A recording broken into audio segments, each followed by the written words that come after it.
It's raining here today, and so that's the noise you hear in the background. And if there's an interruption from the dogs, it'll be a slightly different kind of interruption, probably not responding, to other dogs barking outside, or sirens, or someone walking by, and but rather to the conditions of the weather. And it'll register in a different way. And the images that we're looking at right now are Julie L. Green's works, her major work from the Last Supper series. And then she has another series. And I honestly,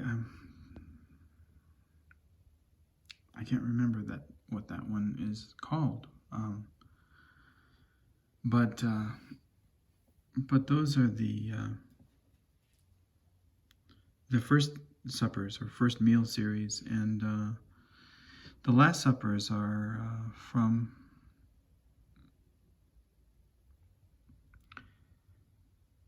their images taken from descriptions and records of prisoners sentenced to death on death row by our system of incarceration and human destruction known as the criminal justice system. These are actual last meals that people requested who were sentenced to death, and then the first meal series, which, to my knowledge, Green, never completely finished, and then had been, she began decades after working on this series. I believe that the Last Supper series includes more than 1,000 plates that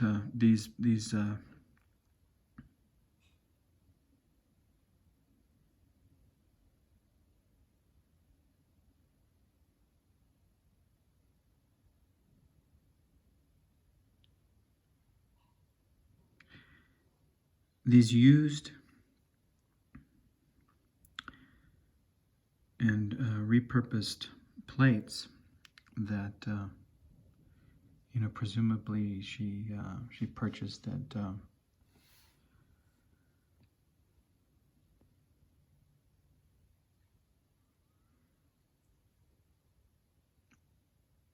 discount stores and thrift stores and other kinds of shops that recycle materials used in other lives by other people, and then she added this what appears to be cobalt blue paint, and includes images of these meals and sometimes text, including representation of text describing refusals for a last meal, or descriptions of provided by guards or others, related to those refusals or fastings, or requests for something other than food as a last meal. And so this project, Julie L. Green, completed over a course of years, decades, and then probably a certain amount of human limit, encouraged the transition to the first meal series, and I'm probably getting the name wrong, that these individuals incarcerated on death row, if they were exonerated of crimes, in other words, that they never committed the crime, but the justice system and the inherent biases and prejudices in the justice system allowed, not only for these individuals to be criminalized, but to be convicted and then incarcerated. But in those overturnings, the first meal series would represent the meals of these exonerated individuals, and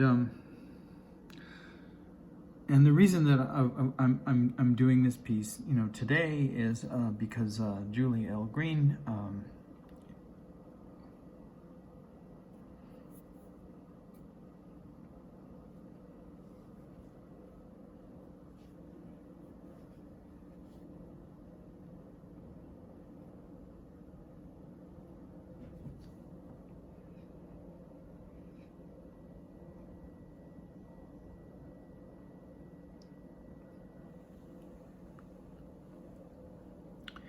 the reason that I'm doing this piece today is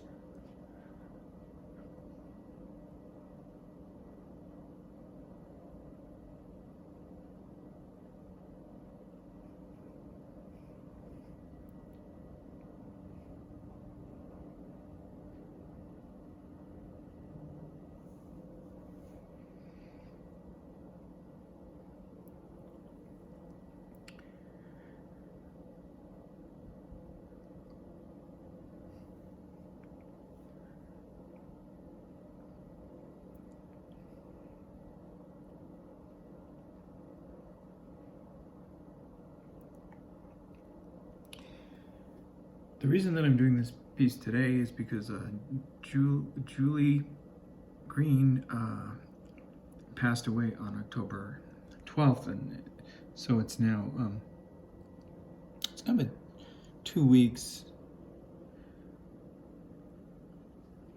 since her death, and she died of ovarian cancer.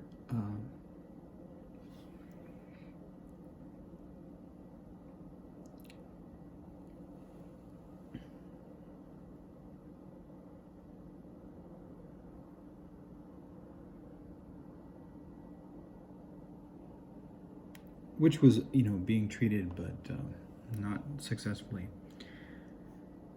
And in an ideal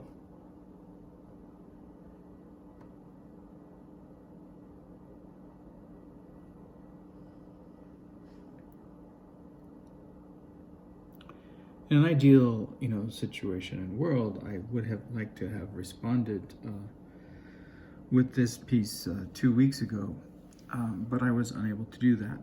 But of course, in an ideal world, she would have successfully been treated for her cancer, and in an ideal world, I wouldn't have known of her at all, because she wouldn't have needed to do this work, which she did so well. And so the time lag,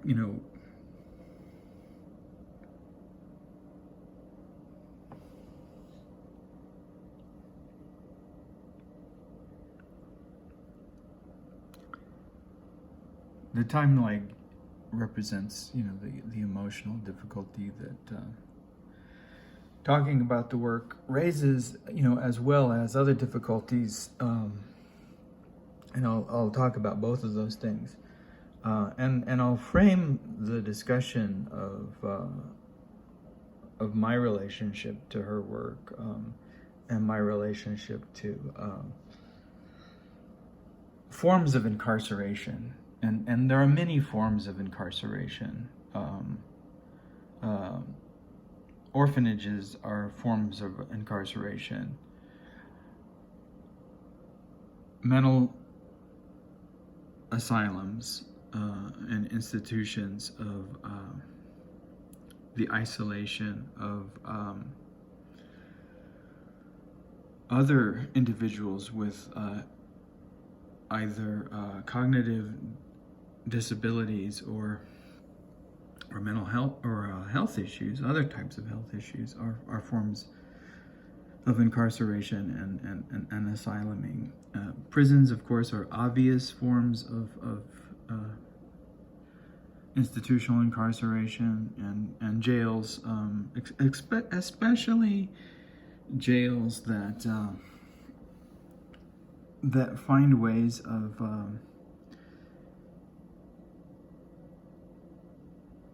incarcerating and isolating individuals as forms of either extended punishment prior to trial, or as ways of extracting resources and extracting rights from individuals, which is much more common than people really understand in the United States, particularly extracting those resources and rights from individuals who are socially marginalized, like Native Americans and African Americans in the United States, and there's a long history of this process that relates very powerfully to the institution of slavery, and all of these thoughts that need and concerns that need to be discussed in talking about Julie Green's work is maybe a way to begin. One of the things that I really like about her work is the way that it isolates all of these issues within of this apparently very simple process of painting these mandala-like image of these last requested meals, and the way that isolating that just the meals is a way, in some ways, of simplifying all the complexities of the discussion and not getting lost in it. It's so difficult not to get lost in it because there's so much to say, but at the same time, within the simplification, there's already a lot that can be extracted and reconstituted, from the history, and the politicization, the way that these marginalized positionalities become incarcerated in the first place. For example, I'll look at more closely these issues later. And I want all of this to lead up eventually to a recitation of a kind of poetry, a poem from that grows out of descriptions of these individual images on these plates, so individual meals, and the way that they're painted. So I want that to be in some ways, the way that I honor, this work. But to say something, briefly about the way that food choices, capture social background and other kinds of positionalities. Like, for example, here's an ice cream cone surrounded by what appears to be shrimp. And the shrimp give this image a nice, sense of a kind of mandala-like rotating wheel that relates, for me, to all these images of sacredness and the sacredness of the circle, and the within the mandala, there's always also a reference to not only like the relationship to the creator as the one, but the relationship to the space of the circle as protective, sacred, as binding one, to the whole, but also to offering some kind of shield, right? Protection from from the forces of destruction from outside, whatever that outside might be, even if that outside is really inside. But anyway, the shrimp do that and give it a maybe southern feel in some way. Maybe it's Louisiana or Cajun, or maybe it's something else. Maybe it's shrimp from Maine, or maybe it's from shrimp from it could be San Francisco, right? But in any case, places it in relationship to the sea, and this kind of also reminds me of these like Pisces like images, right, of the yin and the yang in the figure of the fish in Pisces, or reminds me of those eras of Chiron and Pisces that represent, for people interested in those kinds of symbolisms, these moments of liberation and revolution, of freedom, and but on a more socially based reading, and just in terms of history, what ice cream represents, if you have like a personal relationship to, waiting at remember Thrifties used to have ice cream. I don't even know if Thrifties still exists anymore, but I was raised by a single parent, my mother, and if we were in Thrifties and she was engaged in shopping, and I was distracted by the ice cream, I would look at all of these beautiful images of the ice creams, and I would fantasize about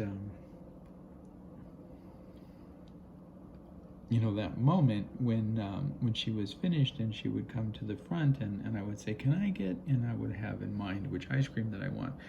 So for me, seeing a last meal as ice cream is very personal. It evokes a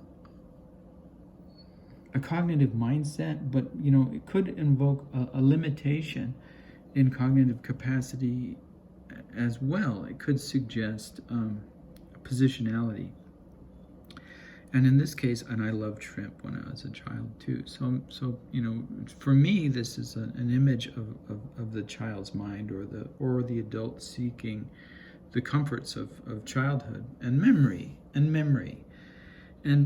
there are a lot of references in these images to. Here's another one that looks like it might be Haagen-Dazs ice cream container. I can't tell from this image well enough.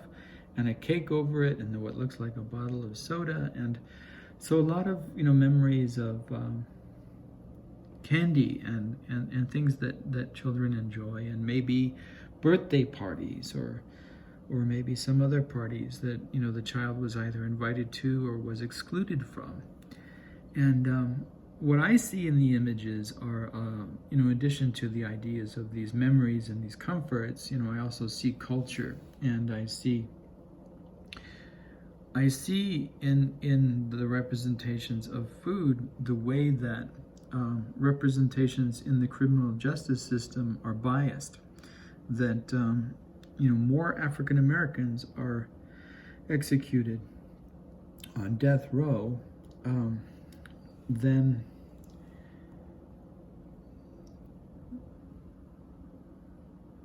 are represented in the population at large. And I've done pieces where I'm part of the experience of incarceration, and I've done a lot of them, and I'll talk about some of the ways that I saw individuals overrepresented. I've already talked about the way that when I was in jail, not prison, but it's a form of incarceration in Flagstaff, that the population in that jail was almost entirely Native American, even though the population of the city, the town of Flagstaff, is almost entirely and exclusively white. And I've talked about the fact that when I was there for a period of something like 2 weeks, that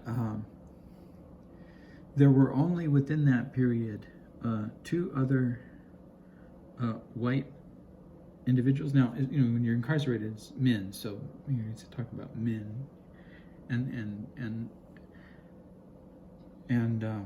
Kentucky Fried Chicken. There were only two other white males in the time that I was incarcerated there.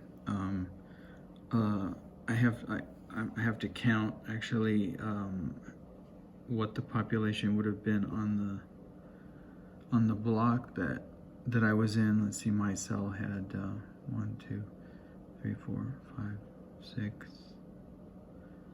I think 6 individuals to a cell, and then 1, 2, 3, 4,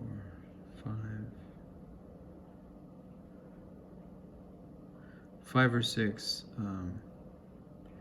cells on each level. There are 2 levels, so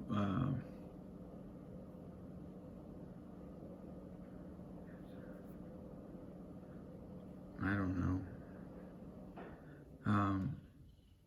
6 times 5 is 6 times 5 is 30, and then maybe 60. I don't. So 2 other white individuals in the time that I was there, but one left in the period that I was there, and then I left before the other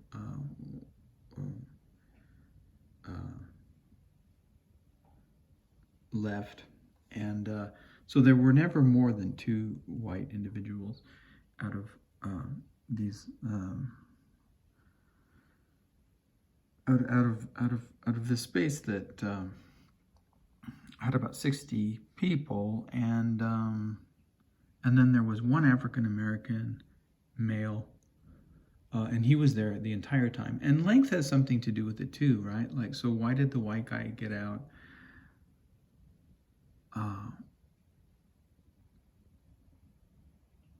and then I get out, before the African American guy that had been there longer?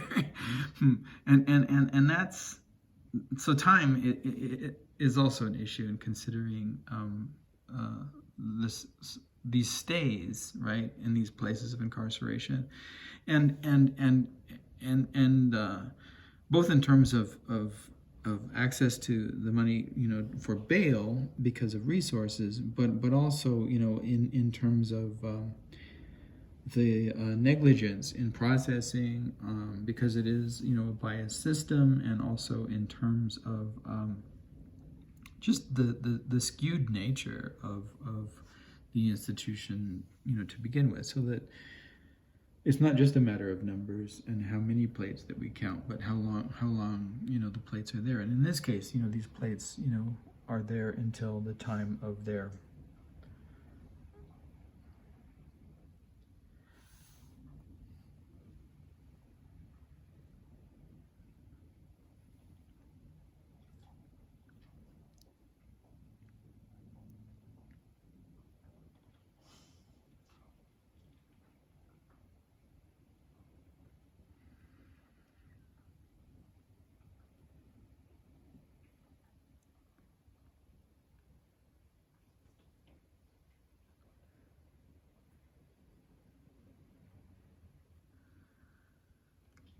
until the time in which they're no longer memorials to the lives of these individuals, because they're either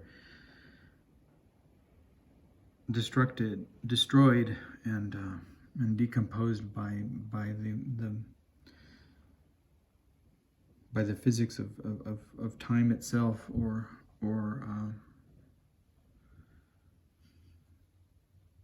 individuals no longer care to remember and look at them, and they're once again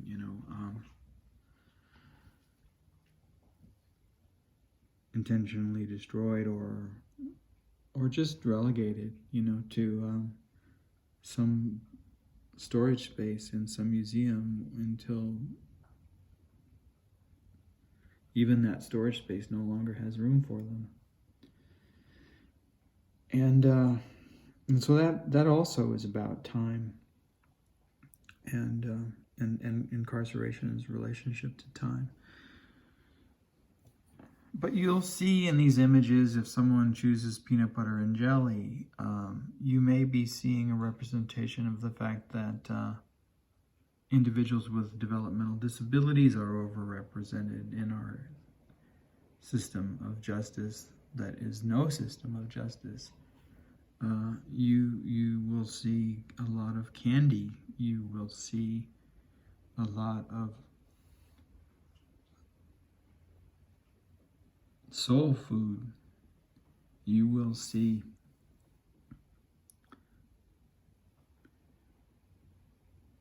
a lot of simplicity that could represent socioeconomic status.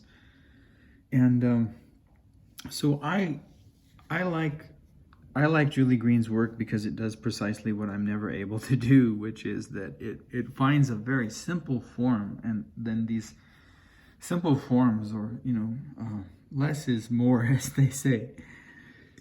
And I've never been good at that.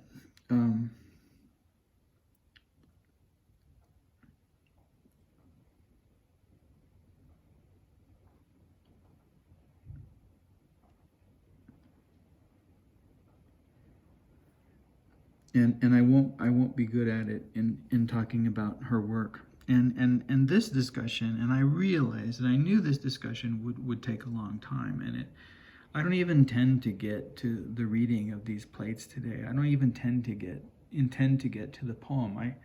I just want to give some background in my relationship to it and some of the work that I've done, and it'll unfold in digressive, and it has to, because the work it takes place over so many years, and there's so many things to say, and it'll be broad, and it'll include a lot, and it'll seem distracted, and there'll be breaks and gaps in what I'm able to say and what I'm able to approach and what I'm not, and all of that I want to be the precursor to what's done, hopefully tomorrow or the next day or the day after that, which is a reading, a poetic reading of some of these plates, and I want to give a voice to them, to speak and to read them, and to speak through them, and talk about what they represent to me, and in some way why those of us who do work like this, even if it seems futile. So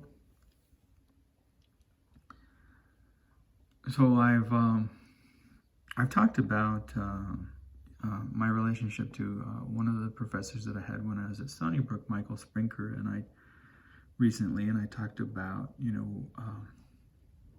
the fact that he also had cancer, a different form of cancer, but that cancer took him as well, and that when he did leave us, then and it was a moment in which he was leaving Stony Brook himself because of some politics involving a failure of the State University of New York at Stony Brook to recognize the valuable work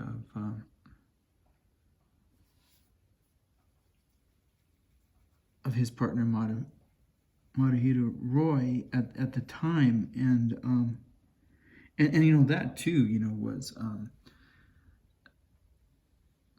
part of the institutionalization of racial bias, the failure of the English department to recognized the power and potential of this individual, and it was partly, politically motivated by the fact that, Michael was kind of a gadfly because he was so engaged and relevant, to the discussion of the politics of colonialism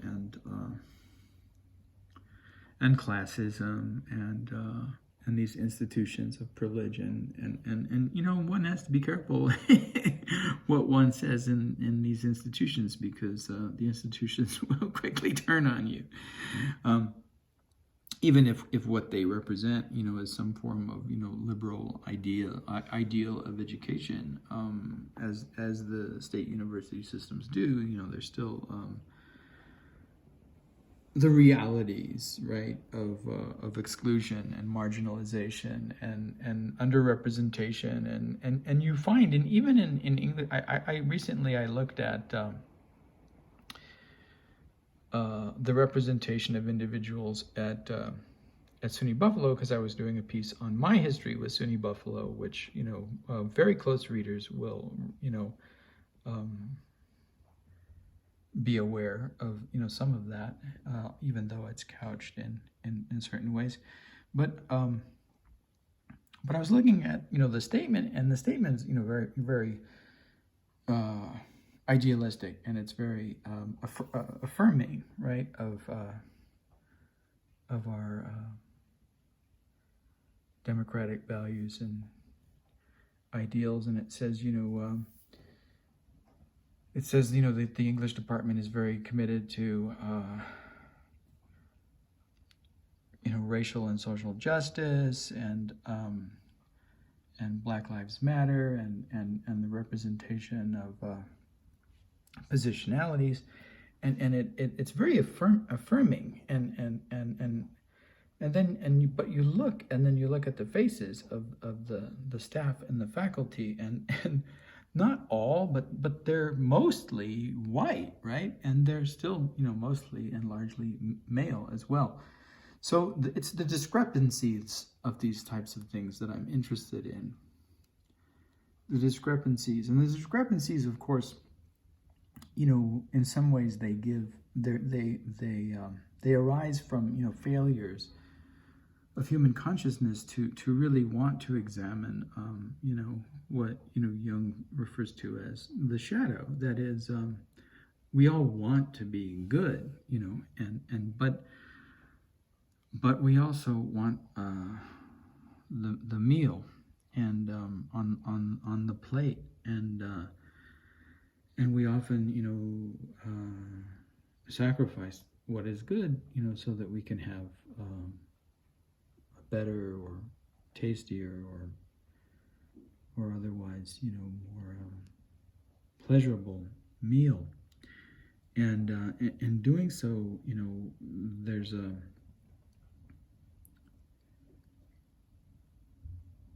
we may experience some kind of like emotional version of cognitive dissonance where we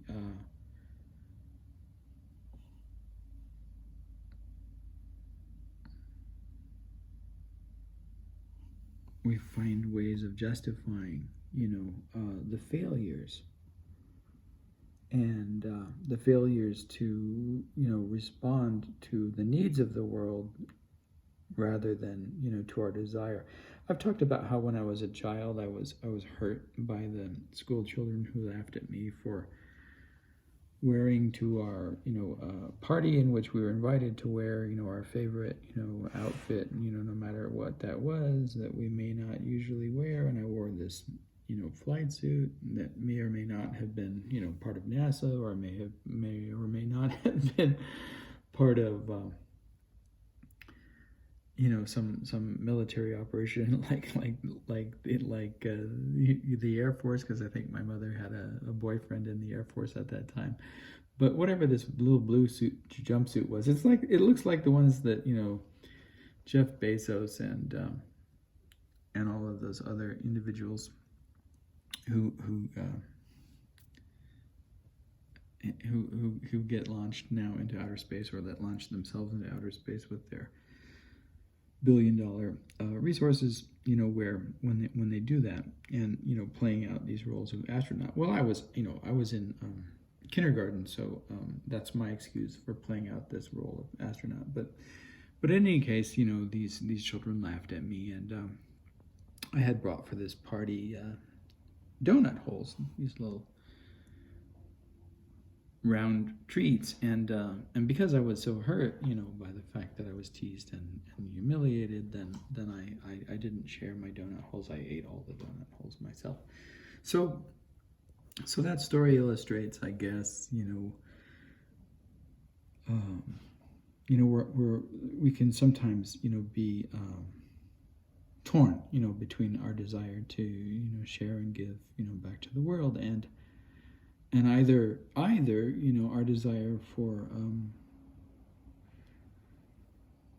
goods and wealth and all of these things that appear to the narcissistic ego, or we can be trapped in our hurt and our pain, and we can respond to the world with acts of unkindness or aggression or violence, and I guess that my failure in that moment as a child, and I often do this today, because I don't think that I would do this today, other than the fact that I'm sometimes frustrated by the fact that people don't get my plates, right? or that, like, oh, that's very lovely, I like the way that all these, blue colors work together, or these are some interesting meals, but don't get the plates. And then that's, I think, when I start to eat the donut holes. But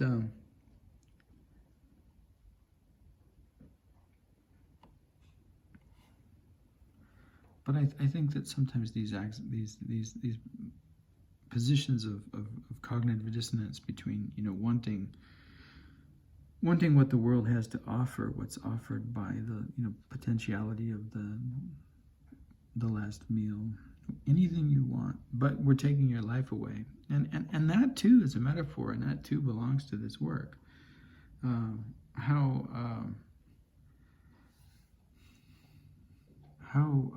horribly ironic it is to pretend that a last meal is an act of kindness when it's being offered only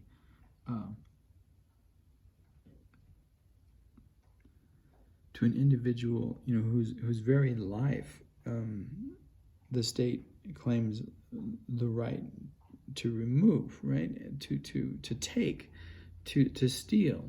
And so in a way, the last meal itself is the way that the society protects itself from its own shadow, isn't it?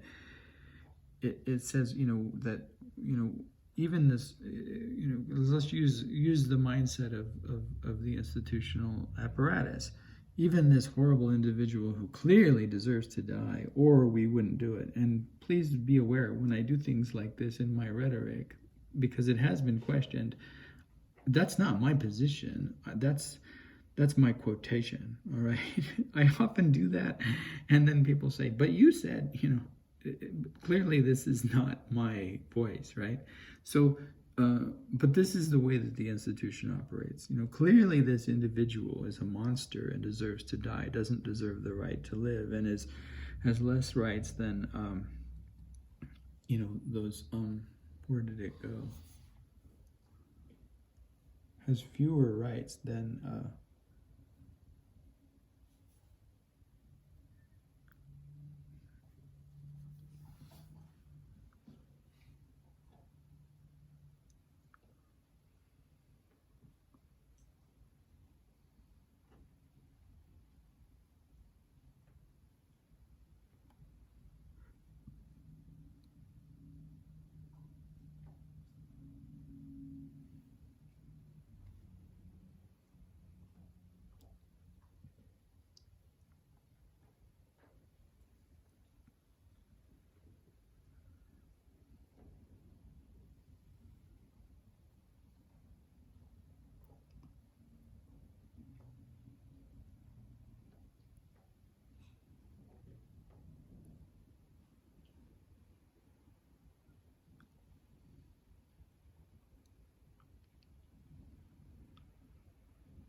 has fewer rights than those shrimp-like, fetuses that the ultra-right institutions who also are insistent upon taking away all the rights of women to control their own bodies, insist upon have. And one wonders, how those how the shrimp, have more rights than human individuals. But well, not these shrimp, but how the ideology of patriarchy allows itself, to misread science in such profound ways. For the purposes of, continuing to marginalize and deprive women of rights, not only over their own bodies, but of the right to engage these discourses.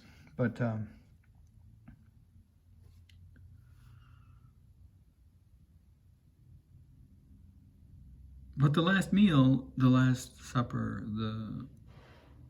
the privilege of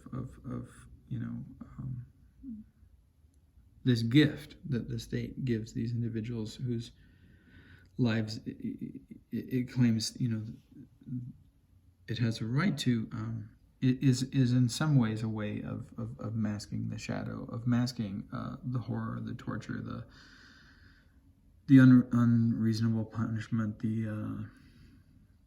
the social injustice involved in it, and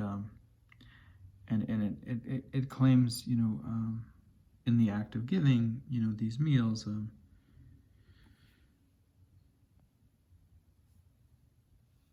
a kind of benevolence and graciousness and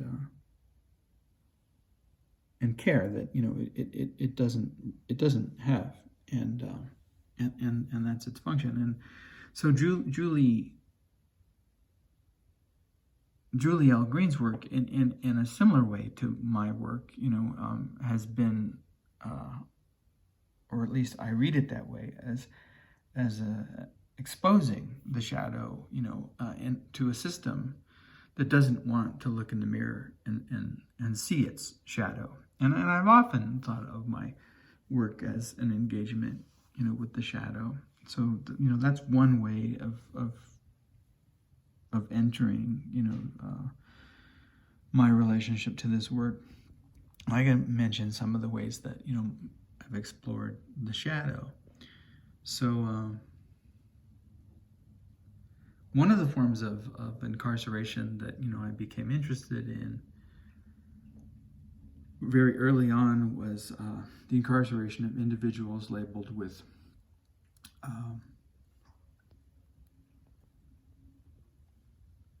labeled, and when I say labeled, I mean, performatively labeled. And by performative, I mean, the way that certain members of our society have certain rights of naming, just like in our in older and tribally informed and smaller social organizations, in rictuals, people were assigned positions within the social structure, so that there were rites of passage that had to do with the transformation of an individual from either a girl to a woman or a boy to a man. There were rites of passage that had to do with standing within the community. One became a warrior, and there were initiation ceremonies, and sometimes you have sometimes either a tribal leader, a chief, or a shaman, or some kind of priest. There's still like rites in which priests bless and sanctify your entrance into the church community, right? And these roles are performative when an individual's status within a group formation is transformed. And there are other performatives too, but largely that they have to do with relationships to the social hierarchies of the community and places and positionalities within those communities. And that's what I mean by performative. I'm not going to get into the whole history of that, but what I became interested in, in terms of incarceration, were a number of different ways in which, these performative gestures, allowed individuals, who were potentially otherwise displaced by other mechanisms within the social network, to become objects of exclusion and marginal people. And those margins, sometimes, were undefined, as in homelessness, and those margins were sometimes overly defined, as in incarceration systems. So asylums, mental asylums, and in terms of the mental asylums, of course, the right of performativity belongs to the psychiatric priest, right?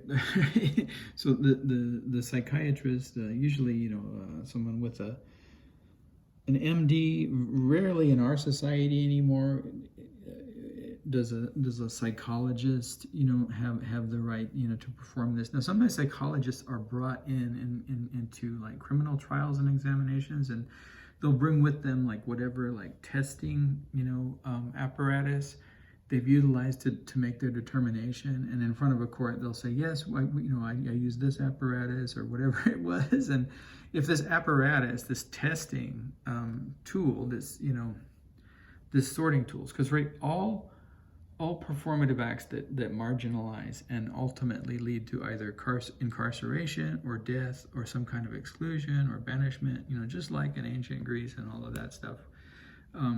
Whether you're a pharmakos or whether you're just banished from the community, or whether, your exile is a matter of being a pariah or whatever it is, all of these acts of social exclusion and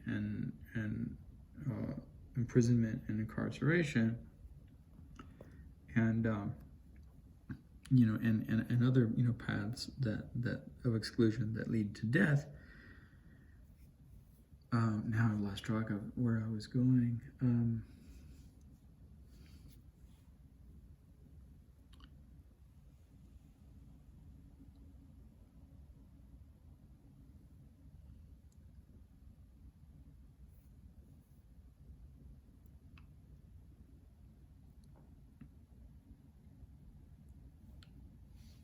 But anyway, they all define relationships to ideas of the center, ideas of who is a citizen, and also like the secret and hidden the secret and unwritten rules of social organization within the society, right? So one of the engagements that I had with these acts of marginalizing and displacing and incarcerating and institutionalizing individuals was with those individuals who in other times and places were either referred to as mad or insane and now the labels, of course, are much more specific. So you wouldn't say last meal, you'd say pizza or whatever. It raises certain questions of abstraction, right? So do you just, if you ask for your last meal, like, do you just say peanut butter and jelly sandwich, or do you say peanut butter and jelly sandwich on whole wheat bread, or do you say Smucker's, grape jelly, and I hate peanut butter and jelly, by the way. Smucker's, peanut butter, Smucker's grape jelly and Skippy chunky peanut butter on Roman meal bread, or do you say, so these abstractions very much work in the mental health, industry as well. No one is diagnosed with crazy, so, and hence, that piece that I did. And the humor of that piece, find crazy, finding you. But it's, done in these forms where a diagnosis will have very specific,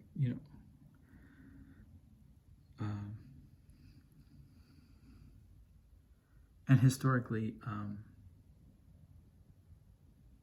specific and historically informed, right, relationship to the apparatuses of discourses, relationships to authority. So, bipolar has a long medical and ideological history, and so its applications are seen as carrying a certain amount of weight. You can't just be a priest and baptize a child into the Catholic Church. You have to be a Catholic priest, and so your designation is as specific as the particular individual, as a psychiatrist is, to this relationship to this discourse, and there are specific things that you do. Anyway, so these categories, create ways for marginalizing subjects, and testing situations, create means for the marginalization of those subjects. Now, whatever anyone tells you, the tests are never fair, and they're never they're never fair, and they're never really read fairly, right? So that really, whatever relationship you have with the test taker is going to determine, at least in this instance, what the diagnosis is.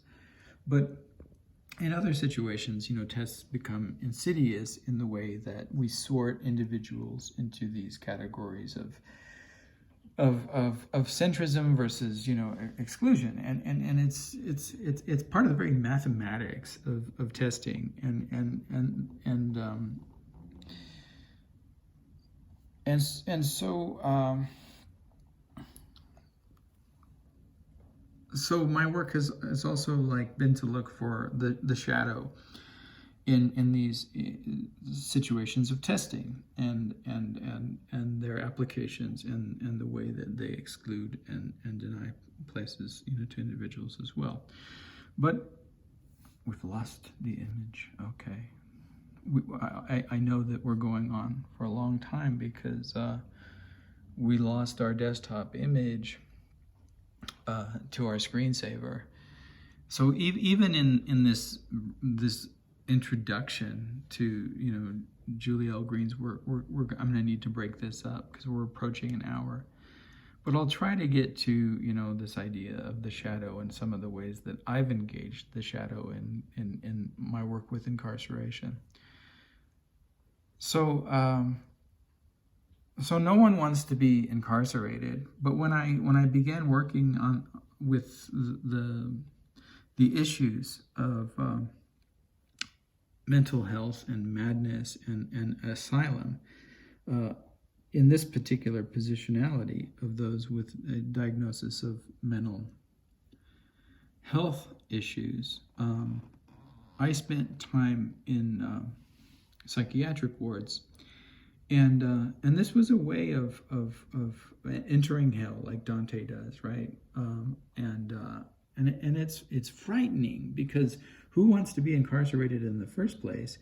And then in an asylum situation, you really lose all rights, and you really lose all voice, and you lose the right to be seen by visitors, and you lose the right of movement, and people do hurt and harm and physically hurt you in many ways. But this is like entering the cave, or entering the space of the shadow.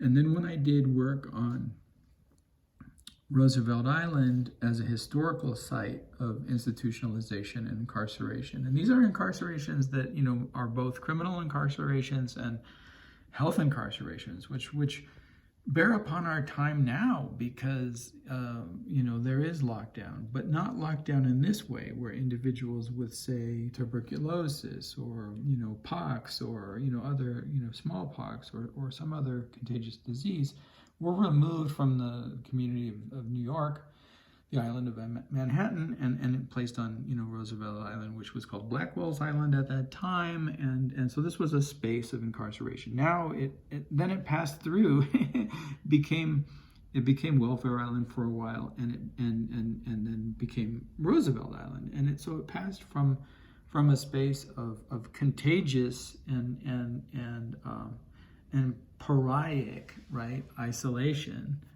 through acts of authorized performativity, like, okay, that one has this disease, right? You don't just go there because you think you have a disease. You get diagnosed, just like the way you get diagnosed and labeled and performatively become an insane person, never mind that you're primarily a human being, right?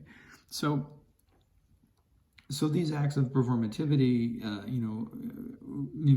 were initially medicalized, and this was a place of social isolation for those purposes, and then, but still, like, became, this apparatus of exclusion, but with supposedly more benevolent consequences, and then my work there, began with knowledge that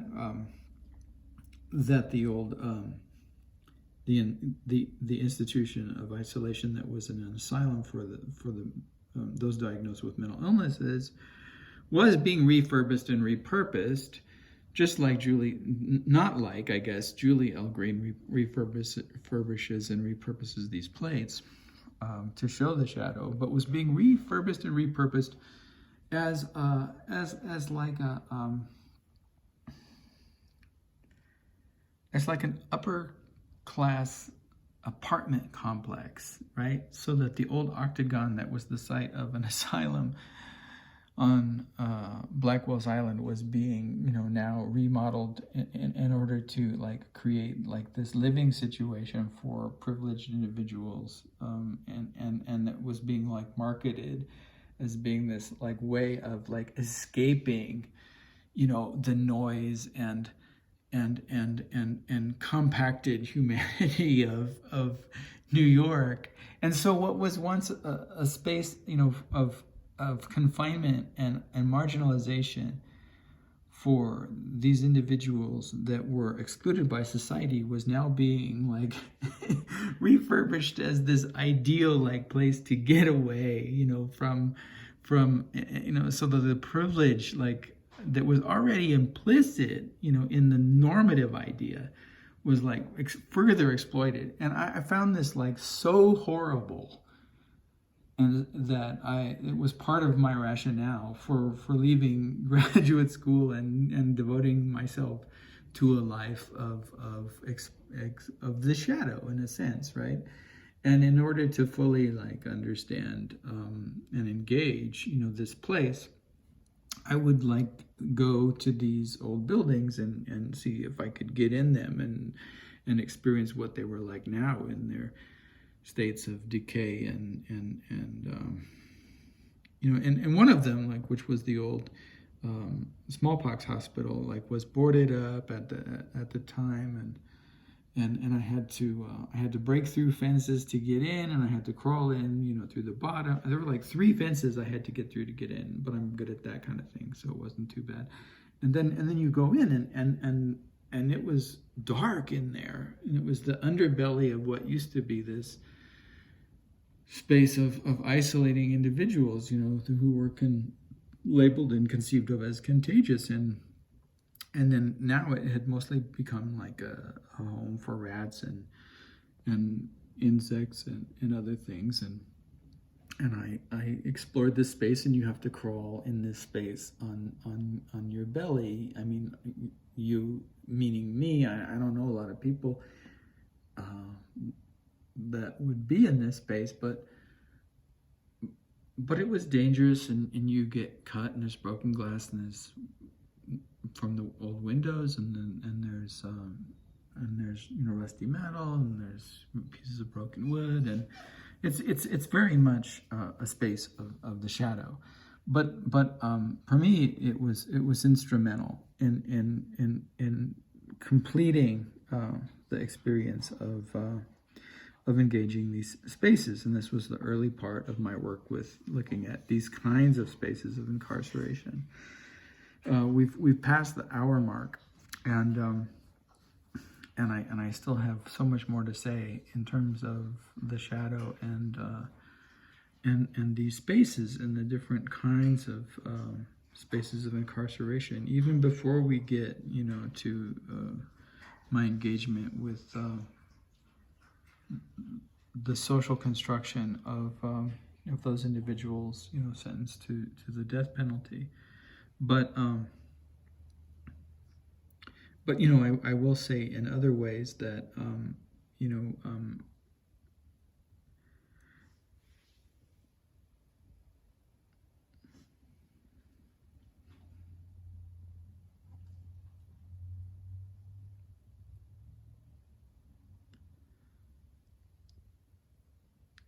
that on the surface,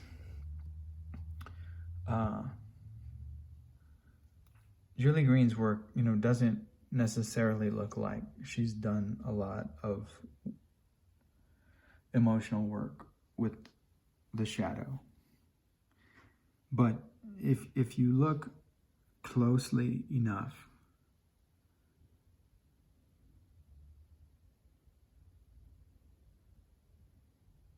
and you know how to look, you will see it.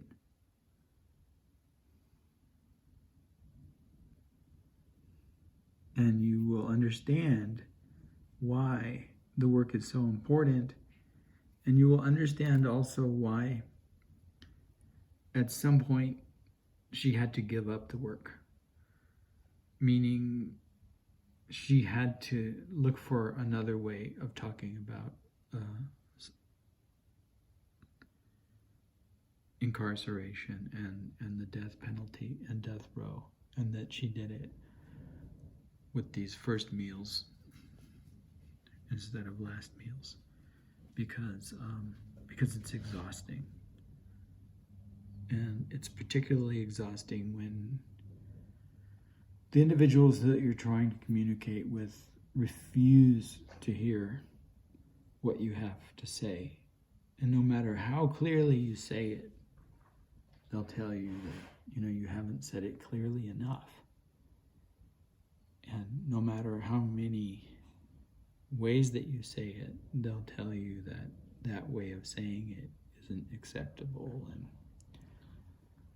or they'll miss the point, or they just won't get the depth of it. And it'll be like, yeah, isn't that too bad? But they won't. I think it was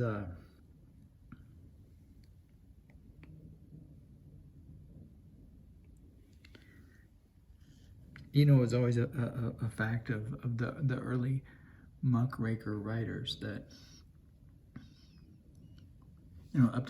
Upton Sinclair, when he wrote The Jungle, and really what he was concerned with was human life and the dignity of human life, and changing, right?